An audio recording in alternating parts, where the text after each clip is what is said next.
सभी Indian BTS आर्मीज चाहती हैं कि हमें बीटीएस से रिप्लाई मिले, या फिर जब भी वो लाइव आते हैं तो वो हमारा कमेंट पढ़ें या फिर व्यूवर्स पर हमें रिप्लाई दें। तो आज मैं आपको बताऊंगी कि किन तरीकों से आप बीटीएस से बात कर सकते हो या फिर उनका रिप्लाई ले सकते हो। ऑल्दो बीटीएस से रिप्लाई लेना बहुत ही मुश्किल होता है क्योंकि इतनी सारी आर्मीज उस समय कमेंट कर रही होती हैं, बट स्टिल अगर हम कुछ ट्रिक्स को फॉलो करेंगे तो हम इसको इजीली कर सकते हैं। तो उससे पहले अगर आप भी बीटीएस से रिप्लाई चाहते हो तो जल्दी से चैनल को सब्सक्राइब कर दो, बेल आइकन प्रेस कर दो और कमेंट में वी लव यू बीटीएस जरूर लिख दो।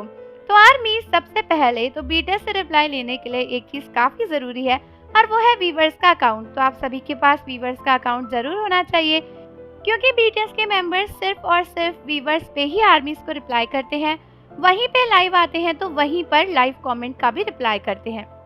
अब दूसरी जो सबसे इम्पोर्टेंट चीज़ है और बहुत सारी इंडियन बीटीएस आर्मीज इसी चीज़ को फॉलो नहीं करती हैं, वो ये है कि आपको अपना मैसेज या पोस्ट हमेशा कोरियन में ही पोस्ट करनी है। कोरियन लैंग्वेज के लिए आप कोई भी कॉमन ट्रांसलेटर यूज़ कर सकते हो, चाहे गूगल से ट्रांसलेट करो या फिर किसी और ट्रांसलेटर से, बट अपना मैसेज वहाँ पे जाके लिखो, उसे ट्रांसलेट करो और उसके बाद ही उसको पोस्ट करो। क्योंकि भले ही व्यूवर्स में ट्रांसलेट का ऑप्शन आता है बट बीटीएस को कोरियन लैंग्वेज ही ज़्यादा अच्छे से आती है। तो अगर आप लोग पोस्ट करोगे कोई भी मैसेज बीटीएस के लिए, वो उसका रिप्लाई तभी करेंगे जब वो कोरियन में लिखा होगा। आपने देखा भी होगा कि चाहे इंडियन बीटीएस आर्मी मैसेज करे चाहे कोरियन बीटीएस आर्मी मैसेज करे, वी या फिर बीटीएस का कोई भी मेंबर जब भी रिप्लाई करते हैं हमेशा कोरियन वाली पोस्ट का ही करते हैं। बहुत ही रेयर होता है कि वो हिंदी या फिर इंग्लिश या कोई और लैंग्वेज वाली पोस्ट का रिप्लाई करे। हमेशा पोस्ट की ओरिजिनल लैंग्वेज कोरियन ही होती है क्योंकि उन लोगों को कोरियन जल्दी समझ में आ जाती है ऑब्वियसली बाकी लैंग्वेजेस से।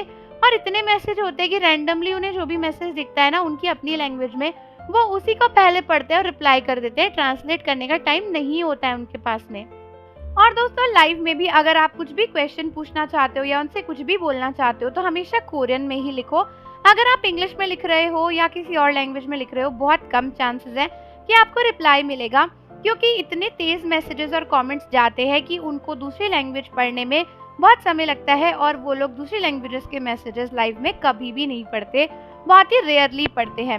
इसके सिवा आप कुछ और भी यूज़ कर सकते हो ट्रिक्स, जैसे कि आप अपना पूरा व्यूवर्स अकाउंट जो है वो सेटिंग्स में जाके कोरियन में ही चलाओ और वहाँ का रीजन भी कोरियन ही सिलेक्ट करो। ऐसा करने से ना बीटीएस को आपकी पोस्ट जल्दी सजेस्ट होती है क्योंकि बीटीएस का खुद का ओरिजिनल लैंग्वेज कोरियन ही है, तो उनके प्रेफरेंसेस के हिसाब से कोरियन मैसेज या कोरियन पोस्ट उन्हें जल्दी शो होता है। और साथ ही साथ जब भी वो लाइव आए या फिर कुछ ऐसा करें तो आप कुछ यूनिक सा उनसे पूछ सकते हो जो कि बाकी लोग यूजुअली नहीं पूछते हैं, क्योंकि यूनिक चीज़ मैसेज अगर कोरियन में लिखा हुआ है तो उन्हें जल्दी पढ़ने में आ जाता है और उसका रिप्लाई भी वो ज़्यादातर दे ही देते हैं। तो आप लोग मुझे बताओ कमेंट्स में कि ये ट्रिक्स आपको कैसी लगी।